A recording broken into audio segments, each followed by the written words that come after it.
Welcome, everyone. Fabulous to have you all here for the launch of this amazing new research that Women for Election has co-produced along with the lovingly known GIWL, the Global Institute for Women's Leadership at ANU. My name's Licia Heath. I'm the CEO of Women for Election, and we've arranged a fabulous panel of attendees to join with you who have all run for office and to differing degrees have all experienced some of the barriers that this report highlights. And I think it's important that we address the barriers that women and non-binary folk experience when they run for office, because then we know how to break through those barriers. So I'm going to pause for a moment and want to acknowledge that I'm joining this event from the lands of the Gadigal and Bidjigal people of the Eora Nation. And I would like to pay my respects to elders past, present, and to future leaders emerging as well, and also acknowledge any First Nations attendees today and say that sovereignty of this land was never ceded. And it's my belief until we reach Makarrata or treaty with First Nations people across the country, then our ability to move forward together in harmony is compromised. So thank you to our attendees. Thank you so much to our panelists. We're going to get the opportunity to introduce each of you shortly, because your stories and your contributions are unique and deserve to be heard, and will be very accessible to a lot of people on this call. But importantly, I would like to firstly introduce Gosia, who is the professor who has led this research and worked with Women for Election to really understand the barriers to entry for women and for women from politically underrepresented communities, so that we can use it, smash through the barriers in the future. And Women for Election are keen to play a part in doing just that. So Gosia, with that, can I hand over to you to really set the scene on the results from this research paper? Sure, Licia, I'll try to do that. Thanks so much for the introduction. I'm Gosia Mikolajczak, Research Fellow at the Global Institute for Women's Leadership. I'm not a professor yet, but hopefully I'll get there at some point. I'll try to share my screen. Hopefully you'll be able to see my presentation in 1 second. Can you see it now? Just checking. Yeah, great. Before I start, I want to acknowledge my team members who are involved in preparing this report. Jack Hayes, Michelle Ryan, Ellie Stevenson, and Becca Shepherd. I also want to acknowledge support from Women for Election, Licia and Philippa, who were helpful in organizing the study. Just 1 second.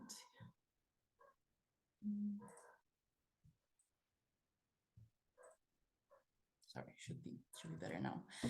So just want to start with a bit of a context. I know that a lot of people joining us today are familiar with the Australian context, but maybe it's not the case for some of you.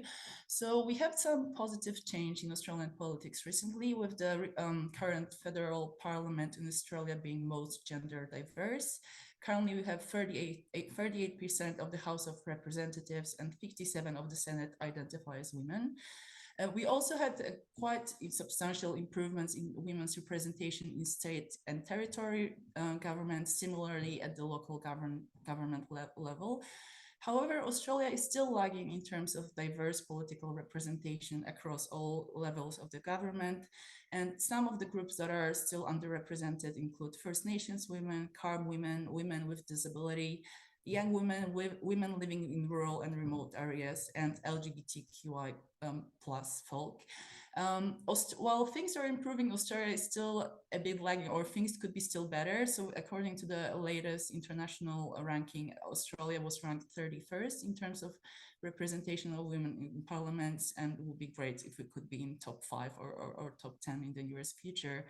Another important consideration is what kind of environments and workplaces women who decide to run for politics are entering. For example, we have data showing that women and diverse candidates running for public office are especially likely to experience online and in-person harassment, and it still is an issue when they become elected. So to understand what is stopping women from greater participation in politics and how we can help them get into the political office, we set up a research study, and we asked three main questions. First of all, what are the barriers to their greater participation, and what would motivate them to engage further in politics, and what tangible support they would need to help them through that journey. We managed to collect a quite diverse sample of 168 women and 4 non-binary participants who have engaged in women for election activities recently. The majority of the sample were born in Australia, but we had quite a diverse representation in terms of the, First Nations women, women with non-English speaking country of birth, women living in rural, in remote areas, women with disability, and participants identifying LGBTQI+. So like most of the groups I mentioned are still underrepresented in Australian politics.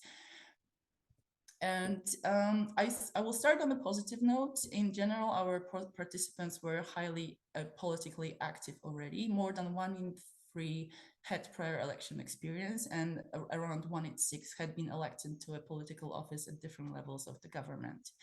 They also wanted to be more involved in politics. More than half said they would like to become more involved in politics, and they currently are. And as you will see from the numbers I just mentioned, some of them just said they just couldn't possibly be more involved because they were already elected officials. Among those who indicated they would like to be more involved, 2 in 5 indicated they would like to run for a political office. We also found, and this contradicted some other research showing that women are not running because they don't feel that they're confident enough, that the majority of our sample believed they had the skills and qualifications necessary for a role in public office. So what is holding women back from engaging further in politics? We asked participants about the key barriers to their greater political participation, and we found 3 main themes. The most prevalent barrier was related to limited funds for campaigning. Some participants also pointed to other resourcing concerns, such as lack of campaign training, lack of networking opportunities, or not being aligned with a political party. Another big theme that emerged was related to the perceptions of toxic workplace culture. This included concerns such as online harassment, bias against women candidates in general, but also bias against candidates from marginalized backgrounds. Similarly, in-person harassment, and also not being heard and valued by the current political culture. The third large, prominent theme that we found in the data was related to competing time and caring demands, with over half of participants pointing to this as a barrier holding them back. We also had a closer look at what's holding women from diverse backgrounds from participating in politics. And we found that the perceptions of toxic workplace culture were some of the key barriers for them. So compared to all respondents, many more Aboriginal and Torres Islander respondents, women with disability, those under 30, CALT women, and LGBTQI+, indicated to bias towards politicians from marginalized background as a barrier. Additionally, young women and LGBTQI respondents spoke about not feeling valued and heard by the current political culture. Some of the respondents also pointed to lack of accessibility as a prominent barrier for them. This included women with disability, but also CALD respondents. CALD women were also speaking more likely to indicate lack of networking opportunities as a barrier holding them from greater participation. We also wanted to look at the flip side of this equation. So what would motivate our respondents to engage further in politics? And the response, the most prominent response, was feeling my actions will make a difference, which related to the perceptions that current work on parliament culture is not really accommodating women. And to respondents' disillusionment with the current state of politics and perceptions that it's not accommodating women's voices. Another strong motivator that came through, indicated by half of the respondents, was that seeing that treatment of women in politics is improving. And also some participants pointed to seeing that the broader change in terms of both gender equality, but also social and political situation is improving in general. Quite a lot of respondents also pointed to being able to gain enough support. And in order to understand what they meant by that support, we asked a follow-up question. And as you can see on the slide, I don't want to overwhelm you with the content, but this is to show that the supports needed by women are quite diverse. So one prominent theme that obviously came through, and it's related to one of the clear barriers identified in the study, is campaign funding. But participants in our study spoke about a range of supports they would need, including support from their partners, families, and the community, emotional and mental health support, political skills and campaign training, mentorship, role models, and assurance that the job can be done safely and successfully. Some other types of supports included networking with and support from women with similar backgrounds. And some women, for example, women with caring responsibility, disability, and neurodivergent candidates spoke about more specific needs-based support they would need. And I guess just wanted to point out to one quote that I found. I think that's my favorite quote from the study: someone to clean the house and cook the dinner, which I guess reflects how women are constrained in terms of time and caring responsibilities, which are just limiting, just not giving them enough time during the day to be able to pursue political career. So what needs to change? In the report which we are launching today, we speak about those recommendations in more depth. And we group them into 4 categories. So first group relates to financial training and support. But what also needs to change is political training and more visible, diverse role models and peer support. There are also more systemic changes that needs to happen and that need to involve current policymakers, also parties, and there needs to be concrete policy regulation to address those. And finally, we need changes that go beyond the parliaments as the workplace, that need to affect broader culture, norms, and legislation. And I'm gonna speak just to some of the recommendations that we believe can attract more diverse candidates to politics specifically. So one of the themes that came through our findings was the need for higher visibility of diverse role models and women's achievements in politics, which I believe today's event is a great example of, and hopefully will encourage some women in the audience to consider career in politics. We also, although but a lot of our participants said that they felt confident and they had the skills and qualifications. A significant minority spoke about the need for more political training, showing a clear political pathway to new candidates, particularly especially to those who didn't identify with any established political party. And that group was quite large in our sample. Roughly 1 in 4 participants didn't identify with a political party. What we also need is more networking opportunities for new candidates with other politically engaged women, but not just women in general, but for women from similar backgrounds, which participants thought would be especially beneficial to them. We also need more tangible forms of support in terms of financial support, especially for candidates at the commencement of a political career who are currently not eligible for public funding. We also need parties to play the role and to nominate candidates for pre-selection, diverse candidates for pre-selection in winnable electorates to increase the chances of women getting in. We also need more accessible working environments with access conceived more broadly than just physical infrastructure. Our participants spoke about the need of having more hearing aids, language support for calm women, but also mental health support for women with different types of disabilities. These are just among a lot of different examples that pop through in our data. We also need more inclusive workplace policies and provisions for carers. As you saw in the initial slide, roughly 2 in 5 of our respondents had caring responsibilities. And some of these solutions could be part-time work options, such as job sharing or shorter working hours, greater flexibility of work. This could be done, for example, through hybrid meetings or more online meetings. But also some solutions to that issue could be extended paid parental leave for partners so that women could have more time that they could dedicate to their political careers. But we also need better support in community for carers. As I said, parliaments are workplaces that are placed within broader socio-cultural context, and some of the issues that need to be addressed go beyond the parliament. And going back to the issue of online and in-person harassment and the toxic workplaces, which was one of the prominent themes in the research, we need code of conduct at all levels of the government. We acknowledge in the report that there have been a lot of positive change at the federal level following the Jenkins review and the Set the Standards report, but a lot of change needs to happen, and the issue of harassment is equally urgent and needs to be addressed at all levels of the government. And finally, we need stronger online privacy laws and government regulation of social media to improve the safety of diverse women and gender candidates. And this goes obviously beyond parliaments, but to improve the safety of women in public spaces in general.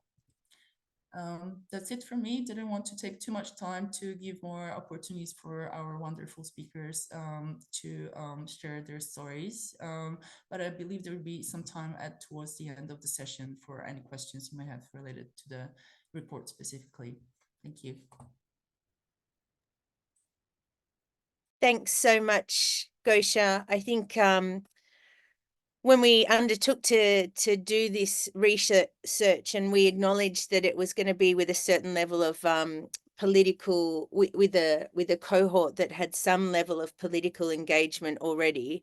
And I think there were a number of surprises in the report, but probably moreover confirmation of anecdotally what we had been hearing and experiencing, and Women for Election been running training and conferences, workshops for a number of years. So and follow the paths of our alumni as well. So I guess confirmation about a number of those aspects. But what better way to kind of bring that to life than to actually invite a number of women who have forged the pathways.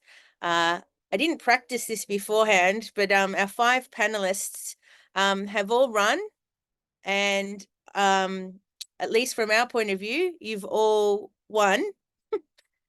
Because there's lots of different definitions of success, but I'm going to let you introduce yourselves rather than me dictate that. So Dom, if it's all right, I'm going to start with you. A brief introduction about you. I was going to say, how long have I got, Licia? No, I think we're going to have to do kind of a 30 to 60-second intro, Okay.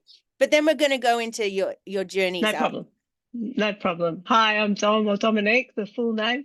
Yes, I ran in a local council election in southern Sydney in 2021, and I won in the terms of our Women for Election alumni. So thank you for your time today. Thanks so much, Dom. We're going to hear about that perspective in a moment. Georgie, can I pass to you to introduce yourself? Yeah, sure. Thank you. So my name's Georgie Carey, and I'm currently the Deputy Mayor of the town of Mosman Park in Perth.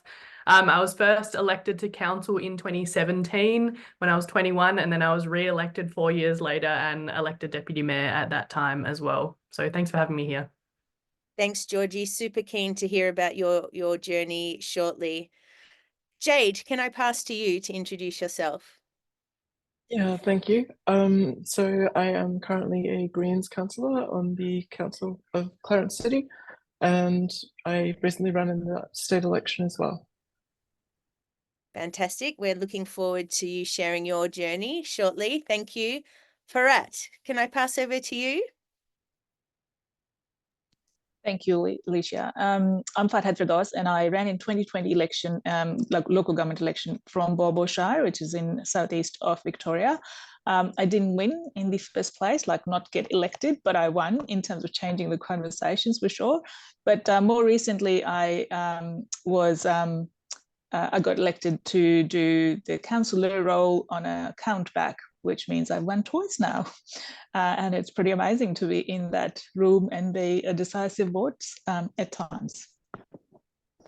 Thank you for that. We're going to talk about countbacks shortly because it happens more frequently than people might consider in local government. So, lucky last, not least, Malika, can I pass over to you to introduce yourself? Hi everyone, my name's Malika Raj and I'm the Labor candidate for Yarrabee. This is actually my first time running. I'm one of the youngest Labor candidates and the first South Asian woman to run for the Legislative Assembly. Congratulations. And congratulations to all of you for all of the winning you've been doing, and for those of you who are elected as well. We're so glad that you are representing your community at the decision-making table. So on to that, the journey into politics, that journey that it takes, knowing that there are barriers, I'd really like to just hear from each of you briefly about what was the moment. Like, was there an aha moment? Was it an iterative process through time? What was it that made you decide, you know what, I'm going to step forward? So I'm going to go in the same order for my own brain. Dom, can I pass to you? It's like the Brady Bunch. I'm obviously front of your mind there. Yeah, what made me run? I was frustrated. I was angry with our elected representatives regarding a local development on a historic site. So I'd always been engaged. I like following politics, but I've always sat on the outer. And then, you know what? 2020 came along and the world had a lot of challenges, and our family in particular had a lot of challenges. And I thought, I care about some things here, and I could sit around and do nothing for the next 20 years. Or I can actually get off the sideline and actually get into the arena and run. So I did. And here I am. Oh, fabulous. And something tells me you're going to run again, Dom, but beyond that, so that was your aha moment. Georgie, you've been in office for a few years ago. Cast your mind back. What was it that made you go, you know what, I'm going to do it? Yeah, so I guess my pathway into what I'm doing now is that I was on my local youth advisory council for a number of years since I was a high school kid.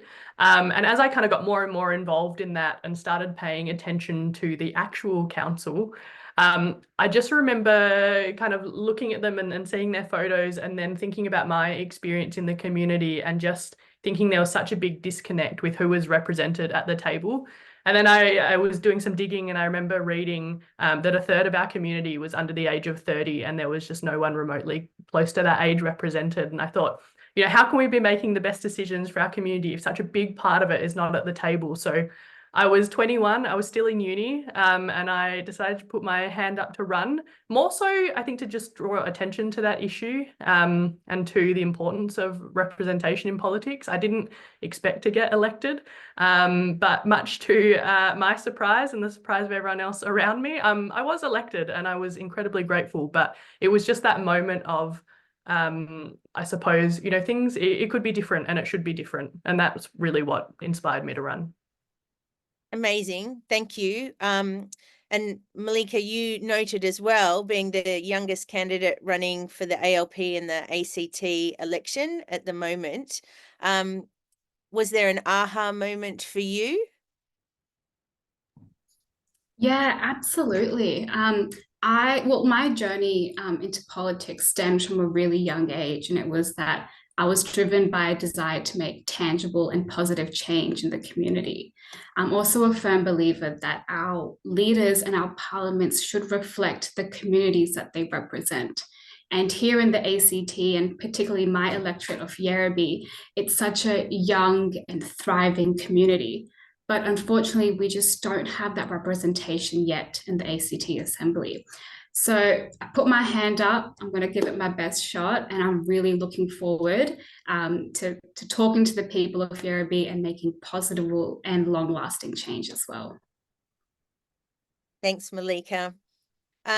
Jade, now you ran in the Tasmanian local government elections, you said, and I believe you've run since, but what was there an actual point at time when you remember particularly I've got to run, or was it more a slow-paced awakening?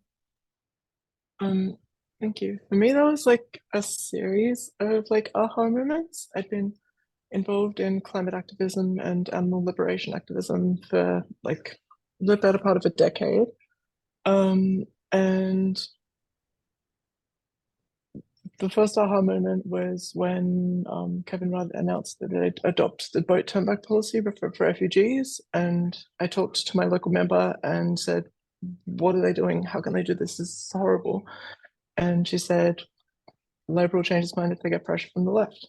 So I started volunteering for the Greens, and then my next aha moment was volunteering. I'd had so many conversations with voters, and I had the support from the party who said, you know what, we think you'd be great to represent us, and we want you to do that. And having people actually standing behind me and supporting me and saying, you know what, you can do this, and we believe in you. That was the big thing for me. Amazing. So what I'm hearing so far, and I'm going to come to you too for Furat, sometimes it's policy that's driving, stepping forward. Sometimes it's a general agitation or yelling at the TV. Or it could be many, you know, we call it, you know, cranky or caring, or maybe a career. Furat, was it any one of those in particular for you, or a bit from all three? I would say it's a bit from all three of them. I was certainly cranky forever. I'm a very recent migrant, so only 10 years in Australia, and I guess I carried some of my crankiness from my home country as well, where I never voted in my life. And I came to Australia, and for the first time, I felt that this is a place where I could be part of the bigger system. I am a valid person as well. And as soon as I got my citizenship, even before that, I was attending Pathways to Politics program at University of Melbourne. And then after my citizenship, I decided that I'm going to run. And just like yourself, Georgia, I think I thought, you know, I need to make sure that people like me who sit on the fringes are visible in the community. And I had very low expectations of winning, but I thought I'll still run. And I had another person just like me. I encouraged her to run, and we thought, okay, we'll just tell people that we exist here and our needs to be heard as well. And then, you know, what could be the best, the bonus, to be able to get elected and be in the council. So I had those aha moments there, I think, when I felt like a valid person when I got my citizenship, Licia.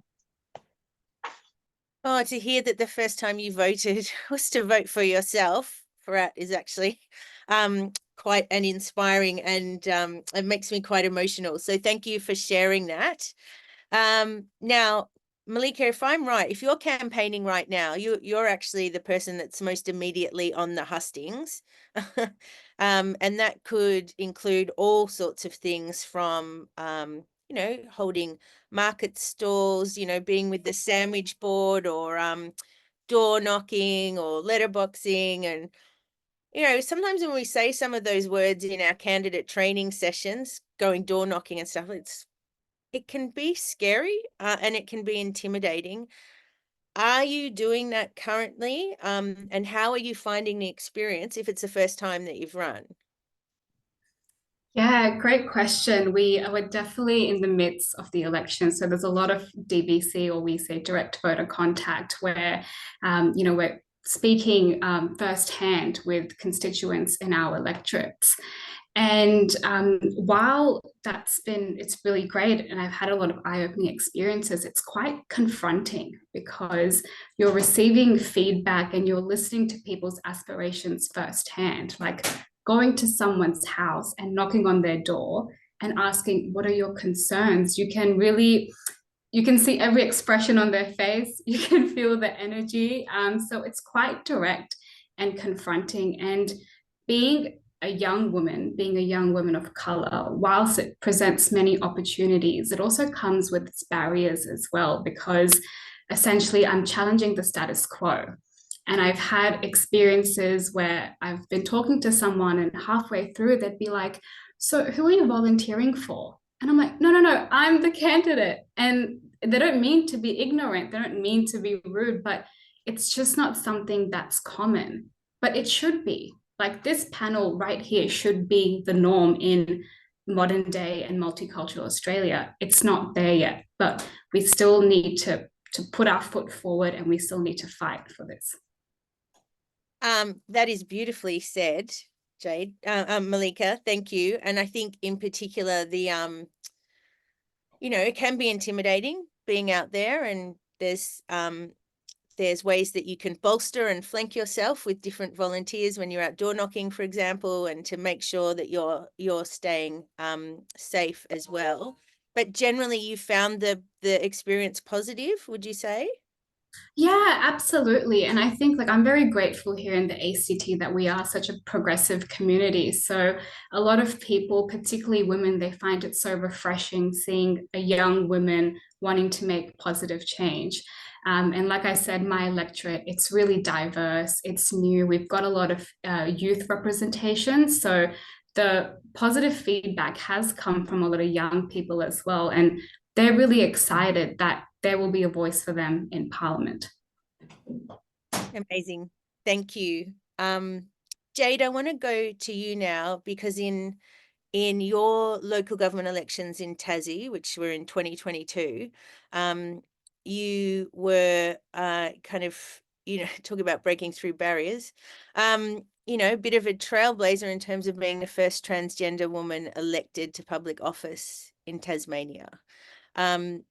Congratulations, firstly, on stepping forward and choosing to run, and then getting elected is then, an extra thing to be grateful for. So what is that experience like for you? Being the first can be wonderful in many ways, and sometimes it can be a bit of a burden in some ways as well. So on the spectrum of wonderful to burden, how have you found found the process of being an elected representative? Yeah, thank you. I genuinely found it to be much more on the edge of wonderful. People might not know this about South Tassie, but we're really warm and loving and kind. It's just a really progressive, beautiful part of the world.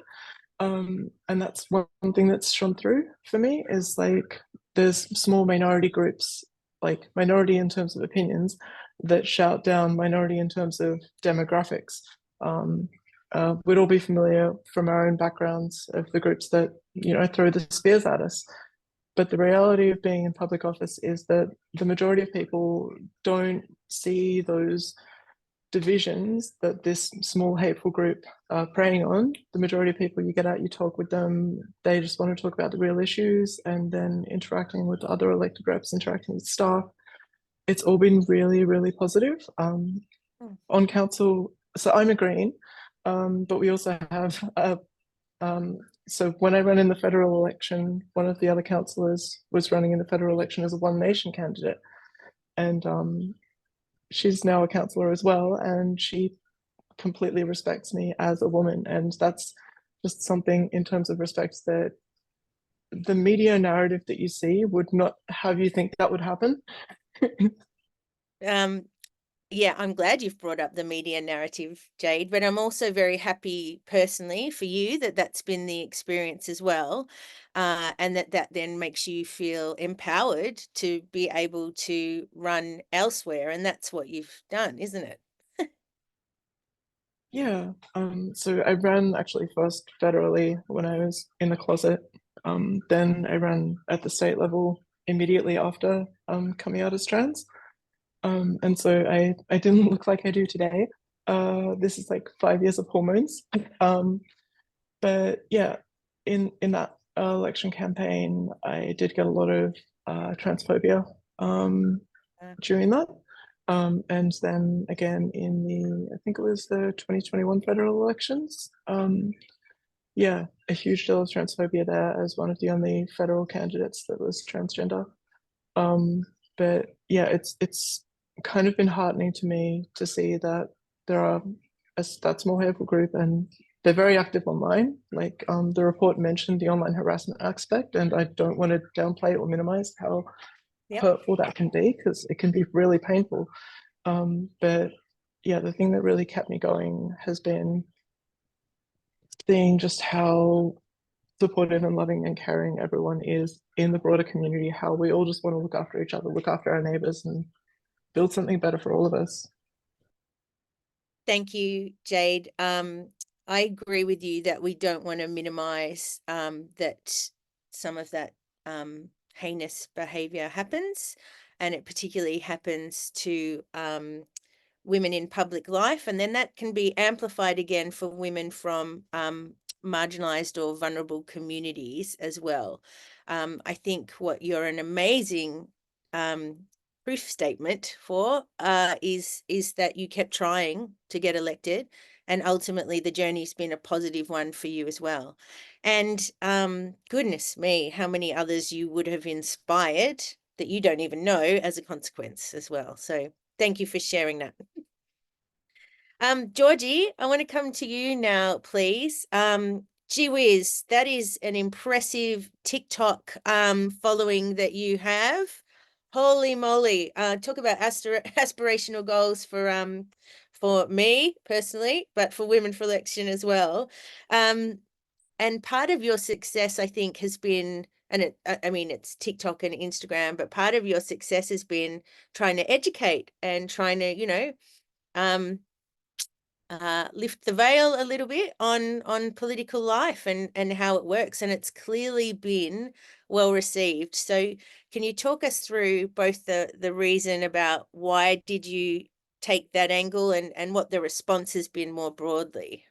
Yeah, sure. So I think for me, social media has been such a positive tool to be able to engage my community, but especially with young people. And one of the most common questions I get asked, and I got asked when I was running, is like, but what does local government even do? I think there's such a lack of education about local government, you know, beyond roads, rates and rubbish. And I just want to show people that there's so much more to it. And especially for young people, I think a lot of young people are really interested in, you know, big issues that are affecting our society and our climate. And there's often a disconnect between those big issues and the role that local government can play in that. And it can actually play a really big role. So I kind of hope by, I don't know, making this sometimes silly content on social media, that it's just making local government more accessible, and just, like you said, kind of drawing the curtain on what actually happens, and showing that I don't know, that even though I'm technically like a politician, I'm also just a person that you know, lives in the community and does normal people things. And so every Tuesday I try to vlog what my day looks like. And sometimes it's really boring, but that's the reality, right? Like I'm just a person that does boring things sometimes, but also, you know, goes to council and makes decisions and represents my community. So I guess that has been a really helpful tool for me. And in terms of the response, it's been really positive. It's just such a nice way to connect with community. I know that social media can be a double-edged sword, and I've definitely experienced the negatives as well. But it's actually something that I really enjoy, to be able to share my journey, to hopefully inspire more women and more young women in particular to consider running at all levels, but especially local government. I'm so glad you've brought up about local government. I think that's something that we'll talk about a little bit more shortly. A normal person doing normal things. Let's normalize politics, can we? Because I think that's that comes through in the research as well, about it being very hard to access because it feels so different and inaccessible, and that often when people think politics, they immediately seem to think Canberra. Whereas, 227 seats available there up in first class, or 6,600 in local government, in economy class, which is how we normally travel. So think local government, everyone on this call. You can, yeah, rah. But I think normalizing politics, Georgie, just to go on that theme, is something that we all feel a responsibility to do. When we normalize it, more people will step into it. So thank you, Georgie. Dom and Farhat, I want to come to you both just for a moment, because not only have you run, but you're also now working as trainers with Women for Election, because something's obviously been lit in you. So could you tell me what it is that you get from doing that training, and what it is that you get to witness as a consequence as well? Dom, do you want to start? You start. I said we first up. Okay. Oh, what did Women for Election like for me? Quick backstory. I heard Licia interviewed on the radio with Sally Stegel. I think it was 2020. I thought, wow, this sounds like my tribe, women who want to get elected. And I then connected into the WFE organisation, and from that attended COVID training through Zoom, got my QUIP training, and I just kept getting more and more involved and more excited. So what did Women for Election do for me?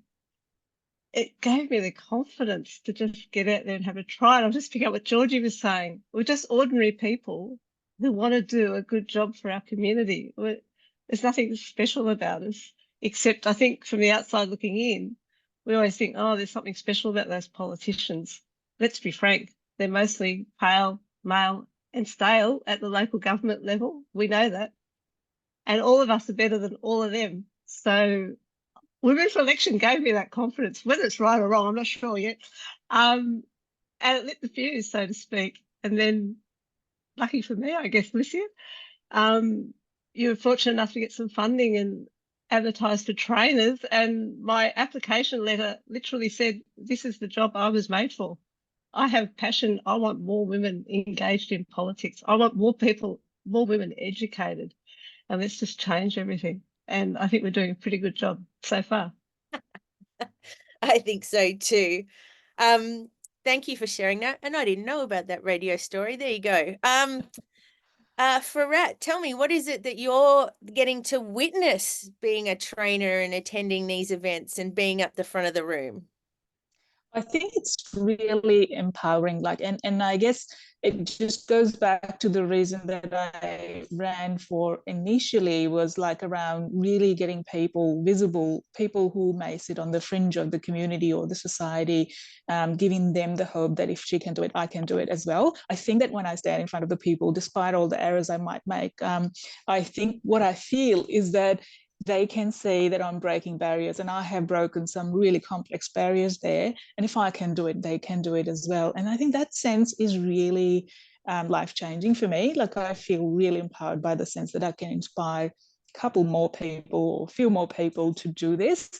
And I can see that is changing the way that decisions are being made. So that is really, I think, keep providing me the energy to do it, that, despite everything that happens on the ground, I think we're changing it. And that's the hope that Women for Election gives me, that if we get more women, 50-50 or more than 50, we will be able to change this conversation and the way politics is seen in this country, and take away all the negativity, if not all, but some. That would be an amazing outcome. And that Women for Election gives me the hope to do that. Yeah, thanks for that. I think you all give me the hope that we're all moving in the right direction, and not, again, barriers are there, but with enough support, and I note that came through in the research considerably. What would help me, seeing more people like me there. Legislative change that reduces structural barriers. Well, legislative change comes when there's more people in those positions incentivized to change the structures. That's hard to avoid. So So thank you for being part of the community that's looking to do just that. I do want to touch on something that came through really strongly in the research as kind of that number one barrier, which was online trolling, online abuse. It stops a lot of women stepping forward. We know that. We know that firsthand. Who on this panel has experienced an online troll?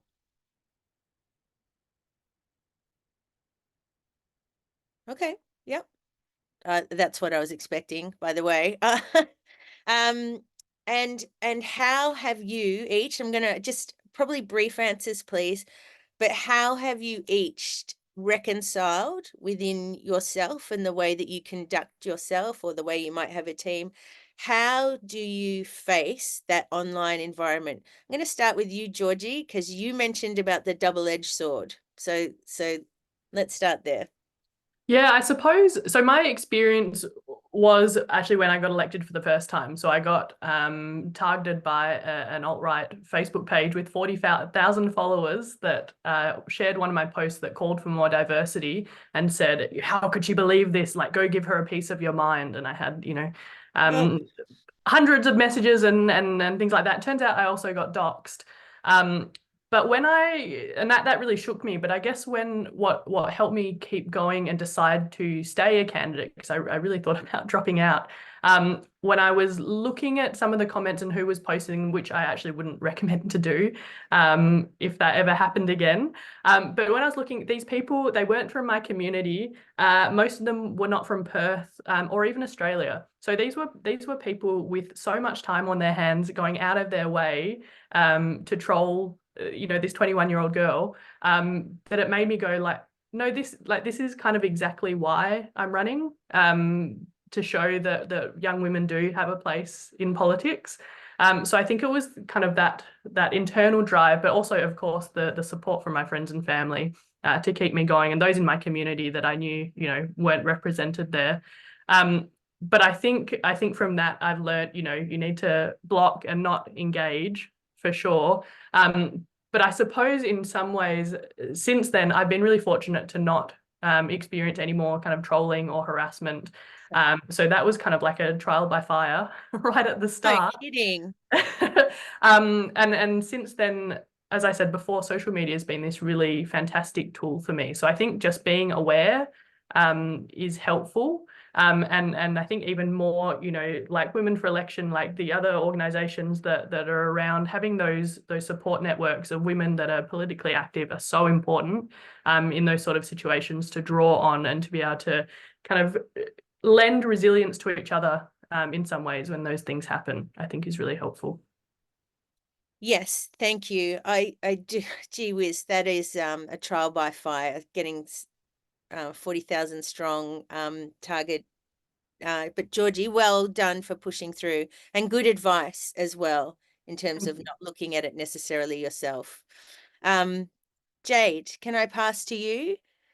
So you've had online trolls. So how is it that you steel yourself to face that? Thank you, Licia. The online trolling that I got wasn't just like generic. It got really, really personal, like them using all these different ways to call me a man, and like one of them saw something where I posted that we should lower the voting age because that would be more democratic, because we know how switched on the youth are, and weaponize that to allege that I was a sex offender with no basis. But I had actually posts that had like gone really personal and then weaponized my brother's suicide against me. And so like, yeah. And so yeah, like some of these people are so hateful, and it's really people that you never see doing this in person. And one of the things that really helped me was honestly getting out on the doors and talking to voters, hearing their concerns and seeing how that didn't even remotely register. None of them cared that I was trans, because they cared about their power bills. They cared about, everyday issues. They Yeah. cared about the rate of the rent. But also, yeah, to just echo what Georgie said, the big thing that's really gotten me through everything has been other women. It's been so many women in the Greens, like, yeah, sorry. Oh, all right, Jade. Yeah. Well, I'm so yeah, glad you've had that support network. I'm so glad. yeah, thank you. Yeah. And it's obviously steeled you enough that you ran in the state election in Tasmania just earlier this year as well. Absolutely. Yeah. So yeah, it's just I think you can't really understate how important it is to actually build those networks to uplift each other. Yeah. Very well said. Thank you, Jade. Malika, you're early in your political campaigning career. Tell me, have you got your first troll yet? It's like a badge of honor, the first troll. Ugh. No, I certainly have. And so can I just say, Jade, I'm really sorry about all that, but I think I speak for all of us when we're really proud of you for showing resilience and powering through, because it's really disheartening. And it's unfortunately the reality of the digital age that we live in. The anonymity behind the internet leads to bring out the worst in people, and it leads to spreading of misinformation and hateful comments really quickly. But I'm a strong believer in that we shouldn't let challenges deter any of us from wanting to engage in politics and to make a change. You know, a lot of us want to make a lasting and impactful impact in the community. And so we shouldn't let trolls or harassers get in the way. And I know that's so much easier said than done, but just often remember that it says more about the harasser and their character and their maturity than it does about ourselves. So the best thing that we can do is ignore. I recently have been blocking a lot of people as well. Like immediately I'm like, block, all right, it's done, it's over. But also creating an ecosystem of support and like-minded women and people who can be there for you and who can help you rise through these challenges is really helpful and important too. Thank you. Beautifully said, Malika. Thank you for those words. Farat, can I pass to you in terms of the online environment and how that can be a barrier for so many women who might want to run for politics? Yeah, and I think it is a real barrier, let's say that. But I think that, you know, there are certainly strategies that we can use. Some of that is, one of them is blocking. My trolls were more local and kind of like went on to accuse or claim that I was a greenie or I was a lefty or I was like, you know, bringing things that are not council related. I'm talking about the federal government agenda and all of that. And I guess my one value that I stick to in whatever condition is respect. So even if they trolled me, sometimes I ignored, sometimes I asked my clerk or my support people to come and respond to that. And sometimes just saying, you know, would you like to have a conversation and just let's explore further, if that's what I felt that was the right thing to do. And at times I took a bit of break as well. And I said, okay, I'll take a bit of 2 days off and I'll come back, take a mental health break and talk about the mental health issues in that process as well, so that people can see how it is relevant to the local government, not only to the federal government or the state level government. So just really talking about the things that I'm passionate about. And, you know, we can call it pivoting, but I was really responding to their comments in a way that I would say that let's have a conversation. If you would like me to come and talk to you, we can do that. Use humor as well at times, and also humility, and say that, you know, I don't know all. If someone asked me a question about planning scheme, because I was so new to the local government, I would just say, okay, I don't know all about it, but once I get there, I'll certainly do my research and I would be educated by people like yourself as well. Why not? So I guess, you know, using different strategies to different audience. I do, though, look at people, who are they? If they're local, I try and engage with them. Thank you. Yeah, I think that's important. Most trolls that our candidates have experienced at different points in time are not from their electorate. They are just not from their electorate. Sometimes they're offshore, sometimes they're from a different place in the country. So, which is why the delete and block strategy is such a quick and effective one. So thank you. Dom, I'm going to finish with you in terms of, I don't think you put your hand up in terms of having. No, I didn't. So that shows that I'm not a Georgie. I haven't got my social media profile going real good yet. To be honest, I think I was lucky. Also, I just did not engage with anyone. So that was probably my approach. Especially, I mostly got emails, really, really foul emails. And I literally just did not respond to them. I just moved them straight into my junk file and ignored them.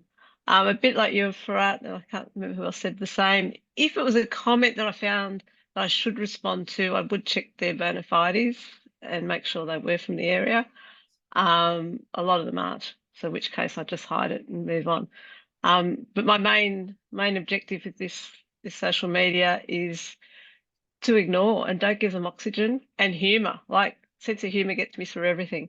I sincerely believe if you can ignore them and treat them with a bit of, in your mind, treat them humorously, don't respond, you'll be okay, you'll be safe and you'll be healthy. But to go back to Jade, thank you for sharing your story. I really feel for you. But collectively, we're a really strong group of women here. There's lots of us out there, I'm sure, on the Zoom. We're going to help each other and we're going to inoculate and protect each other along the way. So thank you. Thank you. Thanks, Dom. I think this is such a prevalent and immediate barrier that in fact Women for Election, and I know Pathways to Politics as well, are running an event with the e-safety commissioner who has now researched and written a specific training module for female candidates. So we will be running that with the e-safety commissioner next month, and the details will be on our website under our events page, because we need to not just give more information on how to stay safe in an online environment, but also the recourse in an online environment as well. So we can give you more details for that shortly. So Farhat, I'm going to come back to you just quickly, because we've been talking about, and I feel like the public is probably overly informed too on how divisive politics can be sometimes, but your work is focused particularly on social cohesion. So I really am interested in you kind of exploring with us how, your role as an elected official and your work away from council kind of has blended to bring people together. Thank you, Licia, for asking that very interesting question, because at times I do feel that I entered to the political arena with my diversity and inclusion advocacy and, that sort of like profile. And for me, it is really about advocating for that, even when the tide is not going in favor. And at times that gets harder. And it might seem that it's getting divisive. And I do get that commentary that you're bringing the issues that are divisive and not interested toward the council level politics, or they're not the roads, rubbish and rates. And I try and take it back to, again, just about people, that who are your people? When you talk about your constituents, you're talking that you hear from your constituents that it's only the 3 R's that they're interested in, or the infrastructure or the road maintenance. But I do hear from other constituents that you don't hear from. And I think that's where we are 9 people here, and let's bring all the perspectives and views in the council and then talk about it.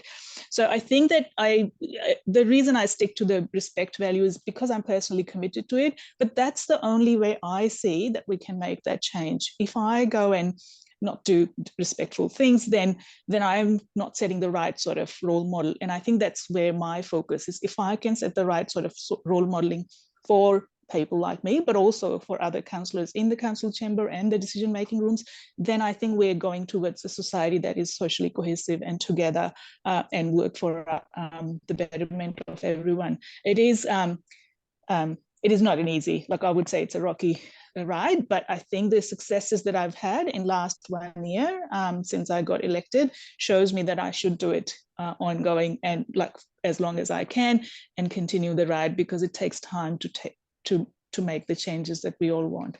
But it's happening, and that's where I think I would like to leave, is that, you know, we are making an inclusive and cohesive society by being in the room.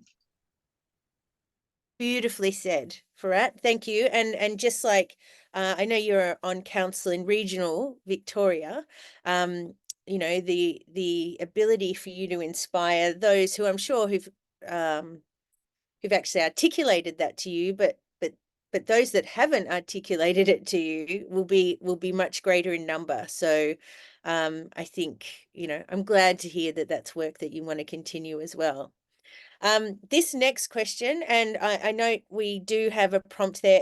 Please feel free to put any questions you might have in using the Q&A button on the bottom of your screen. Probably we've got another 10 minutes, and then I'm going to open it up to some questions.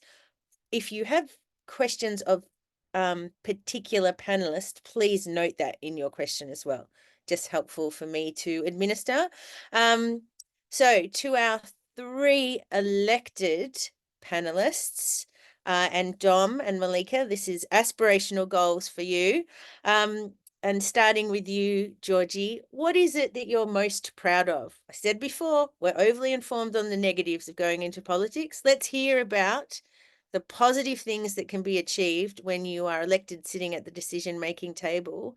What is it that you're most proud of in terms of your contribution so far? So 2 things come to mind for me. The first is this engagement activity that we did a few years ago to get the whole community's views on what their aspirations for the community for the next 10 years was. In the past, we had, you know, just sent out a survey and been like, okay, we want to hear from you. We heard from you. And, you know, we'd hear from like a sprinkling of people in the community. And when we did this, this most recent time, I was fortunate to be on the kind of like subcommittee driving that and really prioritized hearing from underrepresented groups in the community and then targeting hearing from them.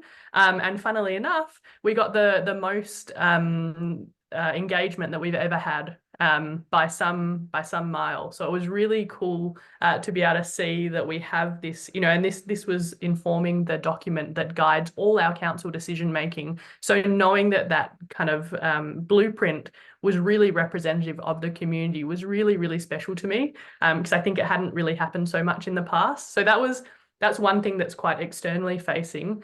Internally, what I'm really proud of, and I didn't really expect, was, I guess, being involved in changing the culture on council. It was quite adversarial when I first came on. You know, there were people arguing for the sake of arguing, I think. And I think what's really special about local government in particular is that generally you have a bunch of people that come together to just problem solve. You know, you don't have a government and an opposition a lot of that, well, especially in WA, because we're not so partisan at the local government level. But just changing that to be really like solutions focused and being able to build a really great relationship with our administration has been something I'm super, super proud of. So I think it's, you know, not a toxic culture anymore. I think it's actually quite an inclusive culture. And I hope that encourages more people to put their hands up and, you know, addresses some of those barriers that the report and the research showed. So they're 2 things that come to mind that I'm really proud of. Oh, changing culture, not a small thing. Thanks so much, Georgie. I think, you know, culture changes when there's more women and more diverse voices in the room. We know that. We know that across every sector, and politics is no different. So we're here for changing culture on the upside. So Jade, can I pass to you? What is it that you're most proud of so far for your time in council? Thank you. 3 things come to mind, but I'll try to be brief on each of them. That's all right. Yep. Yeah, the first was something we've heard on this webinar, roads, rates and rubbish, a few times, and we've just been going through the budget process, and we've got some of those, you know, stale pale male councillors going, you know, cut it all, cut the arts, cut the environment, cut community grants, and like just being a voice in the room. I mean, it helps when there's 7 out of 12 councillors are women, as you just mentioned. Being a voice in the room to argue for the community grants, for the community issues, to argue for the arts, to argue for the environment, these things that really help with social cohesion, they help with mental health in the community, they help like build an actual sense of community. That's been huge for me, to actually be a voice for those things that otherwise get left to the side. The next one was paying it forward.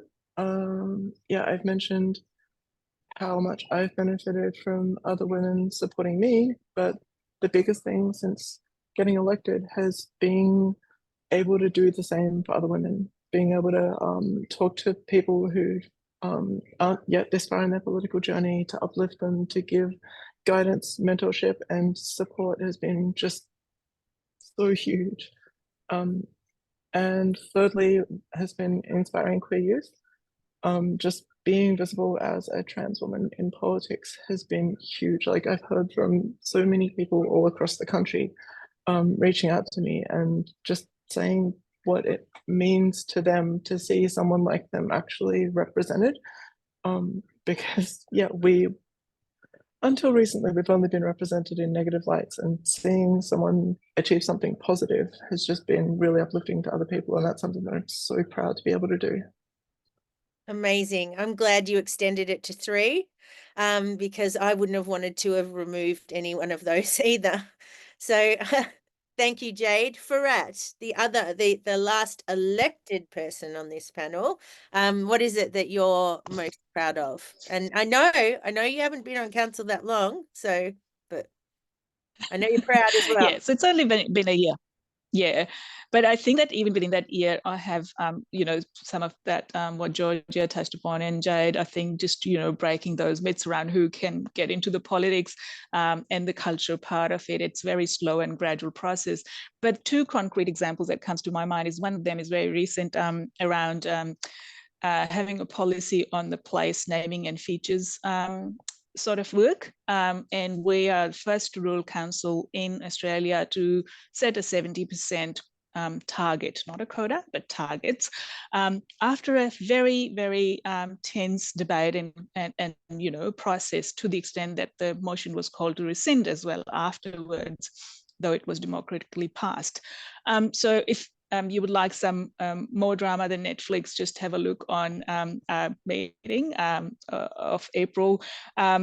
It's available on Bobo Shire Council. But I guess that just gave me the power, because there were so many people from the community got activated and mobilized around it and came to the council meetings and presented their viewpoints. I think that's the bigger achievement. So yes, policy was an achievement, but also the mobilization and activation of the community to win something that they wanted to see. I was also able to change some of the council meeting frequencies and the timings, just to start with, because I said, as a carer, as a mother of a teenager, I do need some flexibility. I can't come here at 8:30. I need that time to be moved. And then also the meetings should be more, inclusive of people like myself who might have to work or who might have to attend to the other needs. And I think that's a big achievement. And I think that has kind of like initiated the cultural ball rolling on the changes that we would like to see in the council. And the last one I'll just mention, which is like still kind of like in making, is really advocating for the diversity and inclusion, and that work to happen around the RAP, the Reconciliation Action Plans, and the acknowledgement, and also working with our Indigenous people in a way that's respectful to them as well.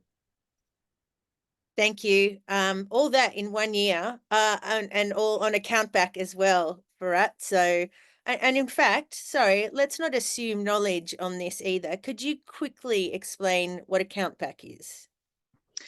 Yes, so the countback is that when someone resigns, and there are so many who resign in Victoria, there were 60 the last count that I remember, in a year. So when someone resigns or someone is suspended from that position, then either there is a by-election or there is a count back on the remaining candidates on the list of the Electoral Commission. So usually the people who are on the list, like as the not elected people, they're contacted by the Election Commission and say, would you like to step into that role? And I was the last one remaining on that list, because the middle one had already gone to do the state election and become a state parliamentarian. So it was a straight call stressful to me and came with a lot of anxiety around decision making because I didn't expect it to get elected. So that was fun making that decision. One of the things we say, isn't it? Timing is everything. Yeah, which is why you the time to gather information is now, because you never know what when a state election is brought forward, Jade, in Tasmania, or when there might be a by-election in your seat, or somebody retires. Like, it is happening all the time. So you'll never feel ready, but step forward anyway, I think is part of the mantra that we like to have.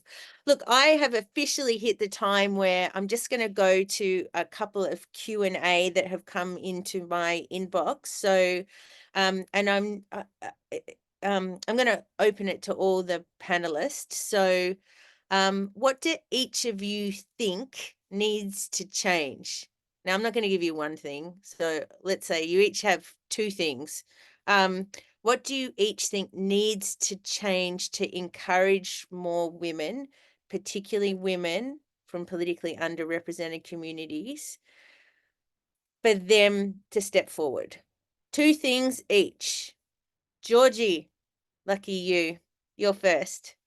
Yeah, thank you. Oh my goodness, if I had the time, I'd be here forever. I think the things that come kind of top of mind and echoed in the research, and I suppose also things that as an elected member I have control over. I think the role model piece is a really big one, and celebrating those stories of people that have been elected. And I know, Licia, you do an awesome job, of that and your organisation. So I think more of that is needed. And also, as I was talking about before, that kind of normalising of people in politics to show that it really is for everyone, and everyone of every background can and should be getting involved. So that's probably number one. I think for number two, that's a tough one. I think there are so many things. I think the piece around, the support with campaigning and things like that.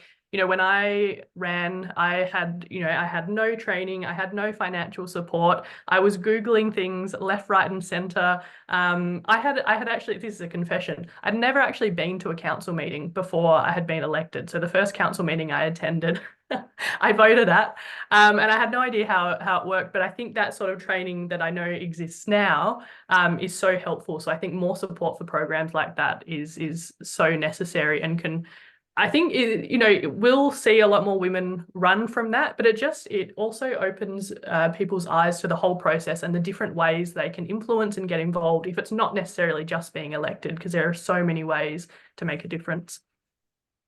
Thank you. Well said. Malika, what are two things that you think needs to change? First thing, I think stop resisting change. That is something that we need to normalize. And the only constant we have in our political, social, and business landscape is change. And secondly, is creating more opportunities for people who do want to bring change into leadership. So, for example, here in the ACT and the ALP, we have affirmative action rules where a certain amount of candidates have to be women. And it was really eye-watering to see that so many men were like, you know what, I'll step out of the way. I'll step out of the way so this person can come forward and have a go. So stop resisting change and create opportunities and platforms to embrace change. I love that. I love that, actually. Thank you, Malika. Jade, two things you think need to change. Thank you. The first one I think really needs to change, and this has already been touched on in terms of culture, is moving from a more of a combative government opposition kind of like shouting match dynamic to something that's more collaborative, more ideas-based, more discussion-based, where we've got a lot more empathy. I think that's a well overdue cultural change. I don't know if this counts as a second thing, but yeah, I honestly think that the day we move away from having like a government and an opposition, and then move to having a diversity of elected representatives, some of whom can be voted on by their peers to become portfolio holders, so that it's not an argumentative shouting match would be a really good day for all of us. Because yeah, we see it in council when you actually have to get everyone's voices on side and you can't just rely on this like weight of numbers. You collaborate with people that you don't think you would otherwise collaborate with, and that's a really good thing.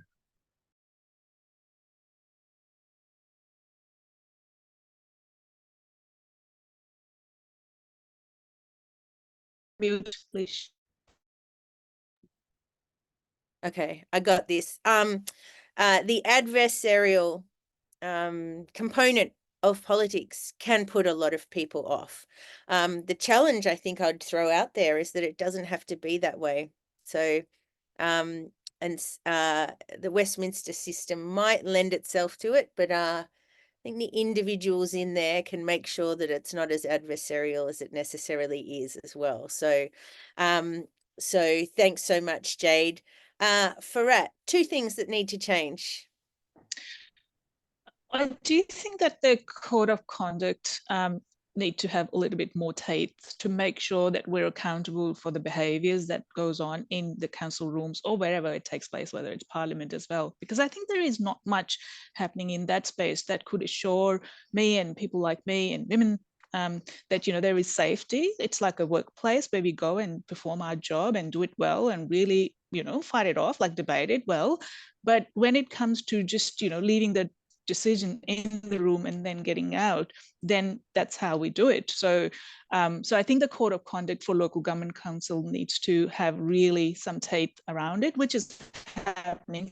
Some of the reforms are taking place. I do also feel that the dynamics between the CEO and the councillor is very difficult. Again, you know, it's just the power analysis that needs to happen in there, that how are we making it a safe workplace where CEO is responsible for ensuring that safety while he's been appointed by the councillors. It's very twisted. I don't know how did we come up with that sort of thing. So I think that really needs to change as well. But overall, I think it's the cultural piece, which every one of us have alluded in one way or the other, that, you know, we need to make sure that it is safe for everyone, not only women, just maybe most vulnerable person in the room feels safe, and we all would feel safe. Yes, thanks for that. We hear constantly the code of conduct piece, particularly at the local government level. So much good work been done at the federal level. Gosia mentioned that earlier, and in some of the state parliaments as well. There's still work to be done. But it's that doing the equivalent work at the local government level, I think it's been a bit invisible, and we need to improve that. So I totally agree. Dom, 2 things from you. Oh, they've all been taken. Like safety, I think is a big one. Brett touched on that. My other one was really more around educating the community. You know, politics is a good way to be part of your community. It's not something to be scared of. We are ordinary people trying to help each other out. So really demystify it. And I think that has to start at schools. Like, I'm going really brave here, but it starts way back at civics education and teaching kids at school what it's all about. And then completely unrelated to that, I think elected politicians, I think Jade, sound like you might do this, need to encourage and help with succession planning. We've got some great independents in our federal parliament at the moment. And I think the transition from Cathy McGowan to Helen Haynes was seamless, because Cathy obviously put a big effort into ensuring she had someone to replace her of the same calibre. I worry that we all get to where we want to get to and then don't care about who's following. I think that succession planning to me is really important, because I've watched that not happen on my local council, and we keep getting the same people coming through. So that'd be my ask. Succession planning. I think I'm going to talk a little bit more about that mentoring aspect in the close. And Jade, I know that's something you referred to as well, not just to helping others, but the intense satisfaction that you can get from it as an individual as well. All right, I've got one more question that's come through, and it's obviously somebody who's on the precipice of of putting themselves forward, because the question is, well, what's the advice you can give that individual that will mean the difference between them stepping forward and not? We say actually to whoever posed that question that's watching us now, that is the hardest bit of any campaign, is the first step, acknowledging outwardly, maybe verbally saying it to someone else, that first time I'm going to run. That's actually the hardest bit. The rest is kind of a to-do list. So what advice would you give that person? Georgie? I think for me, and like reflecting back on that moment when I made that decision, I think a big part of it is around defining what success means in that situation. So for me, like I said before, I just wanted to bring attention to the issue of representation and how important that was. So if I did that, then I was succeeding in my campaign, I guess, whether or not I got elected. And I guess because I wasn't expecting to get elected, that was like an added bonus and a bit of a shock. But I think for me, knowing that that's what success meant really helped me to put my hand up formally, because I knew that by campaigning that I could achieve that. So go for it. I love that. Malika, what's the piece of advice you'd give that person?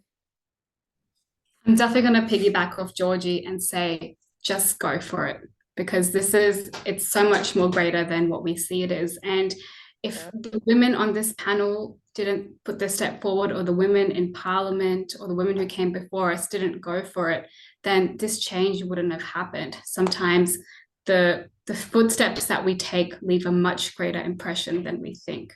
So go for it, have a purpose, have a vision, have courage, and you will be a winner regardless. Oh, Malika, I love that. You use that in tomorrow's door knocking. Okay. Jade, what advice would you give that person? They're right there. They're on the edge there. Should I, shouldn't I? Should I, shouldn't I? What advice would you give them? I'd say focus on like the why of why you're running. Hold that really tight and let that fire power you. Like for me, it was just being part of a bigger movement. It's like I'm not running because I believe in me. I'm running because I believe in this movement that I'm a part of, with all these people around me who are fighting for the same thing. We've got each other's backs, and like having that bigger cause to kind of fuel you along. When you're doubting yourself, you can look back on that cause, and you can look back on your comrades and say, look, this is why we're doing it, and we're going to keep going. Yeah. I hope you're feeling inspired, whoever asked that question.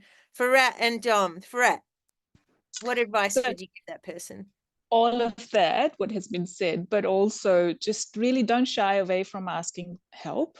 And if someone says no, don't take it personally, because, you know, if you ask 10 people, there will be 2 or 3 people who would say no. I wouldn't put your post on my social media, or I wouldn't do that for you.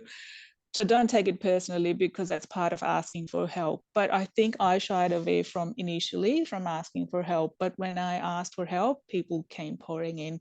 And it still may not be enough, because I started with very limited sort of like profile in terms of running a sort of, campaign. But, it would be giving you assurance that it's possible, and there would be people around you, and then, continue helping you in your goals. Ask for help. It's so important. Thanks for bringing that up. Dom, it's hard at the end. It's hard at the end. I get That's okay. I'm going to say 2 things. If you haven't already, do a quick training. Actually, get elected, come and do some training with Women for Election, because that absolutely powered me up to do so. On the precipice, I met someone last week in Canberra. She really is on the precipice. And after the day of training, I said, how are you feeling? And she went, I'm still not sure, but she had some really good connections with her local member. I said, just go and talk to her, go and sit in her office, tell her what you want to do. She has no idea right now how you want to get involved, and that you actually do want to be a candidate in a few years' time. So start telling people, verbalise it. And in her situation, she knew the local member really well. That local member is going to retire in a couple of years. She's ready. So yes, start door knocking on the local member if you know them. I love that. Thank you. Thank you so much, Dom. And thank you, Jade, Georgie, Malika, and Farat for joining this panel, for being women who, despite knowing that there are barriers, for still putting yourself forward.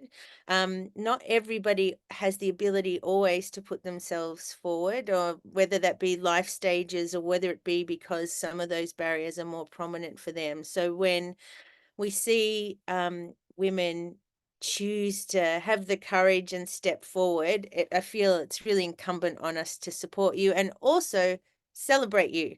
So that's what we wanted to do today as well. So I think we weren't quite able to get to all the questions, but thank you everybody for joining us. I think a really good sign off from me is to acknowledge the amazing work that ANU GIWL has done in terms of producing this report and being part of the broader consortia that is the Women in Public Office consortia, of which Women for Election, but also ANU, also ALGWA, the Australian Local Government Women's Association, who do the mentoring support for all of our candidates, and Ruth McGowan as well, who's a subject matter expert that's helped with so much of the Get Elected and Equip training material.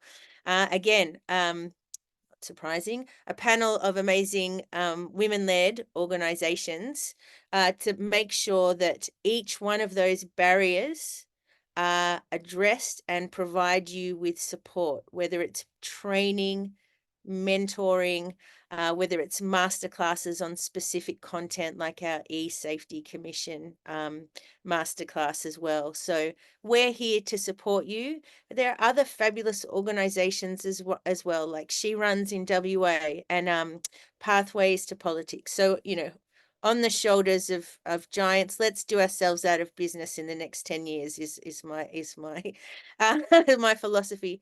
Thank you to our panelists for your time. We're going to be in Tassie in September, Jade. We're going to be in WA, Georgie, in July and August. We were just in the ACT, Malika. So, and thank you to our fabulous trainers as well, Dom and Farat. So have a great week, everyone. Enjoy being out on the hustings and let's get elected. Thank you. And thank you, Gosia, for your presentation at the start. Really appreciate all your efforts and for this ongoing collaboration to make sure that we can manage what we measure. So Thank you, Licia. Looking forward to more reports to come. all right. Thank you, everyone.